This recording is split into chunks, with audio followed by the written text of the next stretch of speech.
வேளாங்கண்ணி மாதாவிடம் வேண்டும் ஜெபம். அமலவொற்ப கன்னிகையே, இறைவனின் மேலான படைப்பே, வல்லமை மிக்கவர் பெருமை உள்ளவைகளை உம்மிடத்தில் செய்தருளினார் என்பது முற்றிலும் உண்மையே. அவர் பூமியை உண்டாக்கி அலங்கரித்த பொழுது தண்ணீர் அனைத்தையும் கடலில் ஒன்றாக சேர்த்தது போன்று எல்லா தேவ வரங்களையும் உம்மிடத்தில் நிறைத்து வைத்திருக்கிறார்.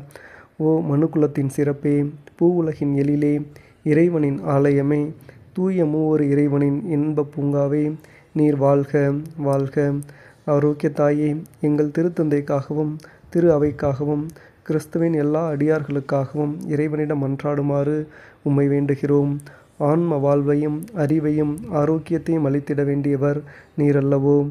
இளையோர் அனைவரும் பாவ சோதனைகளில் சிக்கிக்கொள்ளாமல் அருள் வாழ்வில் நிலைத்து அறநெறியில் நடந்திட அருள் கூர்ந்திடும் தூய அன்னை நீரன்றோ. கன்னியர் தங்கள் அணிகலனாக கற்பினை களங்கம் ஏற்படாமல் காத்திட வரமளித்திடும் கற்பின் அரசி நீரல்லவோ. குடும்ப பெண்கள் தங்கள் மாங்கல்ய மாட்சியை மங்காமல் காத்திட உதவிடும் தாவீது குலச்செல்வி நீரல்லவோ. தாய் தந்தையர்களுக்கு எடுத்துக்காட்டு நீர், விதவைகளுக்கு ஆறுதல் நீர், விரத்தர்களுக்கு தஞ்சம் நீர், எளியோர்களுக்கு செல்வம் நீர், நோயாளிகளுக்கு ஆரோக்கியம் நீர், மனம் துன்புறுவோருக்கு அடைக்கலமும் நீரம்மா. உம் வழியாய் இறைவனை அன்பு செய்து அவரது மகிமைக்காக வாழ்ந்திட எங்களுக்காக வேண்டிக் கொள்ளும். ஆமீன்.